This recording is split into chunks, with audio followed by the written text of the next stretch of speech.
Professor Steiner here, and what I'd like to talk to you about now is the phenomenon of the World War II systems. I have to plead guilty. I'm probably the single most significant individual for bringing them to everyone's attention back in the late 60s, and not that it's a bad thing, but the World War II systems were the single greatest influence on the American Combato system. The classical traditional martial arts that I studied, i.e., Jiu-Jitsu, Indian Varmani, Korean Taekwondo, and a number of other, a little bit of boxing and short-term courses. All of those other factors factored in, but the World War II systems contributed the most. Very specifically, the systems that contributed the most were the Fairbairn System, not Defendu. This is a common misconception. You hear this all the time. Defendu is the Fairbairn System. This is what was taught in World War II. That is not true. Defendu was the system that Fairbairn developed when he was with Shanghai. It is really an offshoot of Jiu-Jitsu. And during World War II, his approach was completely different. In order to see this, you have only to look at Scientific Self-Defense and Get Tough, the book he wrote during the Shanghai years, the book he wrote in World War II. His approach was completely different. World War II was kill or be killed. And it was called the Fairbairn System, not Defendu. The Fairbairn, just a matter of history. Well, the Fairbairn System, the O'Neill System, and a good deal of what Anthony Biddle taught to the U.S. Marine Corps.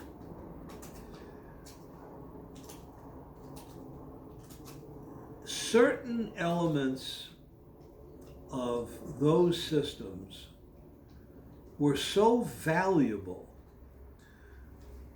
I used them as touchstones and standards for selecting techniques that I had learned elsewhere, because there are other good techniques. The Fairbairn System consisted, when it was taught in World War II, of 6 broad sessions of training. And those sessions included very basic techniques. There weren't many techniques taught at all. The Biddle system was similarly very few techniques. The O'Neill system was the most extensive. And it wasn't because O'Neill believed that you needed a tremendous number of techniques. It was because O'Neill had a lot more time, and he used that time in training the 1st Special Service Force to instruct them in additional techniques. The time was there. The World War II course for the 1st Special Service Force was approximately 45 or 50 hours. Well, Fairbairn, Applegate, Biddle, they didn't have that much time to train the people they trained. The 1st Special Service Force did have the time. O'Neill had the background. O'Neill, after all, remember, drew from a background not only of what he had learned from Fairbairn when he was with Shanghai, some of the basic techniques, also the karate that he had observed years earlier, prior to World War II, when he was in Japan on intelligence duties, and his jiu-jitsu. He was the highest ranking judo jiu-jitsu black belt in the world of Caucasian background at the time. So he knew quite a bit. And he selected a lot more techniques than Fairbairn used. But when I say a lot more techniques, I don't mean a lot of techniques. He focused on maybe a dozen good basic techniques. He was very big on kicking and stabbing in the eyes, something that behooves us all to pay close attention to. Low kicking, not high kicking. If you're familiar at all with the O'Neill system, you know he taught what he called a pivot kick. Well, the pivot kick really was his, I would use the term, rough and tumble version of the roundhouse kick. Now, where did he learn the roundhouse kick? Probably by observing Wado-ryu karate when he was in Japan. Possibly by observing some of the Chuan Fa styles when he was in Shanghai as a detective. That's possible. I don't know, and most people don't know. I don't know. One of my teachers, Charlie Nelson, taught me the O'Neill system when I was one of his students many years ago.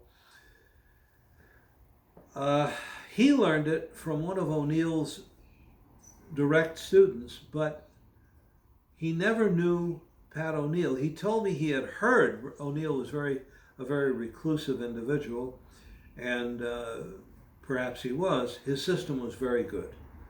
Pat O'Neill was an excellent instructor.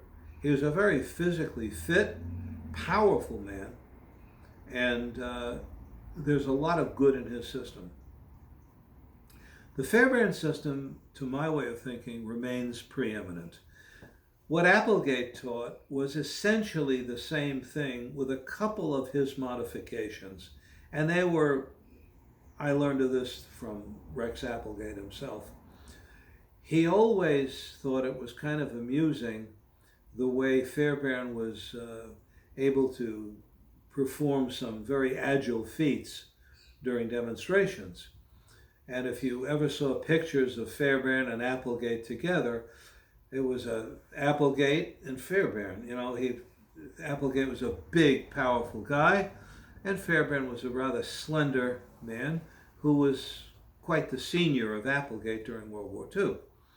And Applegate told me he always used to tell Fairbairn, "Hey, look, I'm a big farm boy from Oregon. I can't do all that acrobatic stuff." So he focused down more on just a couple of basic blows.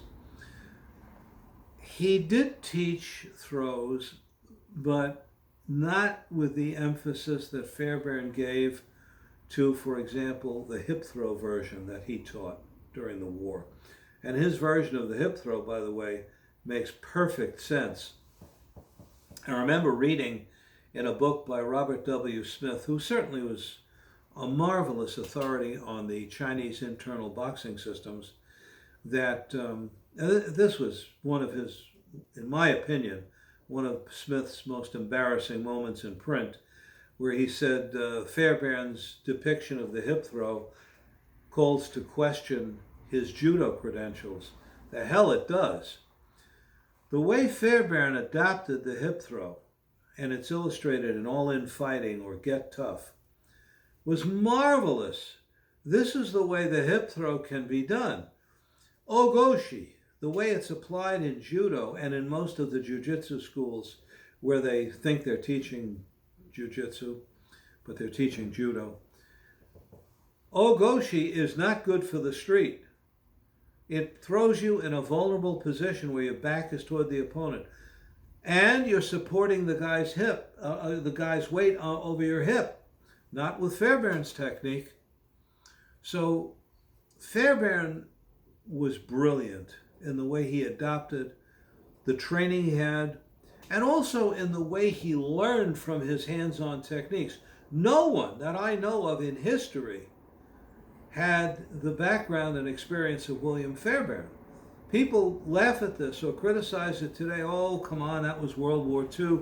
That's just simple, basic stuff. You bet it is, and it's the simple, basic stuff that works. The World War II systems that I cited, the Fairbairn system, the Applegate system, the O'Neill system, and the Biddle systems were the best, in my opinion. There was an excellent system taught at the United States Naval Institute by Wesley Brown and Joe Bagala. It was excellent for the first part that focused on blows of the hands and feet. If you get a hold of their manual, Hand-to-Hand Combat, which presents the syllabus of their system, there's a lot of garbage in there that I wouldn't try, I wouldn't recommend, I wouldn't use. Certain breaks for bear hugs, throws that he taught, knife defenses that they taught. Absolutely outrageous. Handgun defenses. For example, you're dealing with somebody who's facing you and he reaches for a handgun and a shoulder holster. You move in and get him in an arm lock. Hell no, move in, grab his wrist, chop him in the throat. What do you want to get him in an arm lock for? You're not arresting him. Anyway, the system of the U.S. Naval Institute was a good system in part, but I don't include it among the best. The World War II systems bear study today, and if you're a serious teacher or student, you can't do better than to pick up the manuals that have been written, that are still available in reprint. Kill or Get Killed, All in Fighting. Cold Steel, which was a post-World War II manual, was written by Anthony Drexel's protege, John Jasper Stiers. And Stiers was actually a bunkmate of one of my teachers, Charlie Nelson. Now his book, Cold Steel, is a marvelous presentation of unarmed combat and very simple stick work. So I recommend that to you. And Kill or Get Killed, of course, remains the classic. You have to study that book.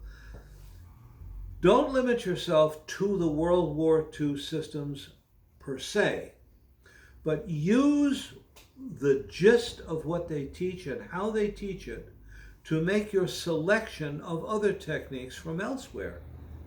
And you will have a solid, strong system based upon the offensive mindset, the offensive skills, and the simplicity with which they handled everything they addressed. Thank you.